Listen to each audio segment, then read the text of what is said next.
Thank you, Senator. Mr. Grassley. Dr. Mazur, I want to commend you for your 23 years of government service, and I think you bring an important perspective to your job because of your work with the Joint Committee on Taxation and IRS research and statistics work that you've done. I don't have a beef with you, but I do have a beef with the Treasury Department, so don't take anything personal.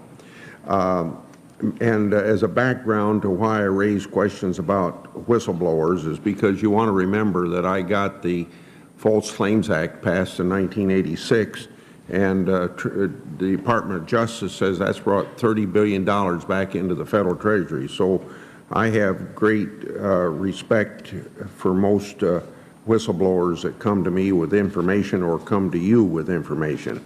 And this is following up on something that Senator Baucus brought up, because he and I have worked together during the 10 years that he and I were chairman and ranking member of this committee on the tax gap. Everything from shutting down corporate inversions and abusive deductions to improving the IRS whistleblower program. It's been over 5 years since the IRS whistleblower statute was updated. The updates were intended to incentivize whistleblowers to come forward regarding large dollar tax cheating, and by all accounts, as reported by the IRS and the Government Accountability Office, the updates are a success. Whistleblowers have filed thousands of claims under this new statute. However, the IRS and Treasury response is very disappointing. I wrote to Geithner and Shulman last week to express my disappointment. It happens to be the third letter on the topic. And Mr. Chairman, if I could please have those letters inserted in the record, I'd appreciate it. Objection. These letters clearly state my concerns. In some, more than 5 years after the statute was enacted, the necessary regulations are not finalized. The annual report has always been late. Communications with whistleblowers is essentially non-existent. And as far as we know, only one award has been issued. But just think of this one award. We had a net recovery of $20 million to the Treasury just from one whistleblower. My primary concern is that the foot dragging by the Treasury and IRS will demoralize whistleblowers so much that they'll just stop blowing the whistle, and of course this means less of a tax gap, or the tax gap gets bigger instead of smaller, and you probably are going to have more scams like I think they found this one that I reported. It's important that the IRS and Treasury work together to collect every dollar that is currently owed before taxes are raised.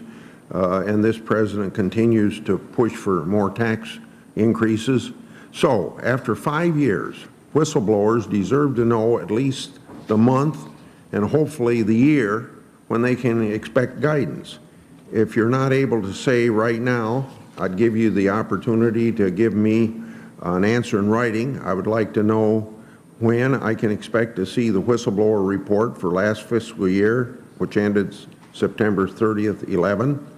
And when I can expect complete responses to my letters. Thank you, Mr. Grassley. First, I've certainly admired your work on tax gap over the years, and think that you and the chairman have come up with a number of approaches to address this, which has been helpful. Some legislative approach, some other approaches. The whistleblower program is a part of an overall approach that you've sketched out. I personally have not been involved in the regulatory guidance of the whistleblower program, so I'll have to get back to you with an answer on that. But I can tell you that I'd be, if I'm fortunate enough to be confirmed, I'd be very happy to work with you and your staff to understand this program and to see that it becomes a successful program. Yeah, I don't think you have to work with me. I think you have to work with the Commissioner of IRS and the Secretary of Treasury just to meet and make these awards. That's all. It's that simple. Just meet and make the awards, so we don't discourage further whistleblowing. And why would we, when we got one example of $20 million coming into the federal treasury, and we, according to Senator Baucus, we got well over $300 billion that is in a tax gap. This is a perfect place to go.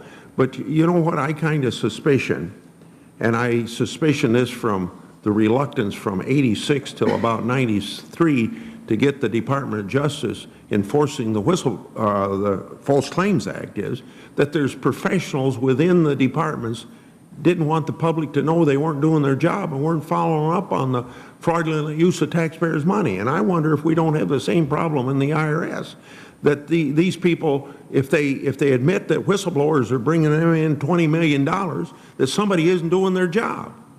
And I think that that's a big problem. Now, my time's up. But if I could ask one more question. Go ahead. Also to you, sir. I've conducted vigorous oversight of various executive branch agencies during my 4 years in the Congress. I view oversight as my constitutional duty. I consider myself an equal opportunity overseer because I don't care whether we have Republican or Democrat presidents. The primary way I conduct oversight activities is to write letters. Why? Because holding these hearings you have to get a little bit of information out of the bureaucracy. It takes staff time, weeks to get ready for hearings. If you get a simple answer through a letter, that's what I try to do before you subpoena a bunch of stuff. But so I ask detailed questions and request departments for certain documents. Responses to my letters and document requests are critical to conducting it. So I ask this question of every nominee of every committee I serve on. Do you agree to respond to my letters in full and in a timely manner? And when I say in full, in the first letter, not the second or third letter that you follow up to get the information you should have gotten in the first letter. Mr. Grassley, if confirmed his job, to the best of my ability, I'll respond in a timely way. Well, you're as competent as you are. You've got the ability to do it. Thank you. And I might say, Senator Grassley and I have been frankly backing each other up whenever each makes a request.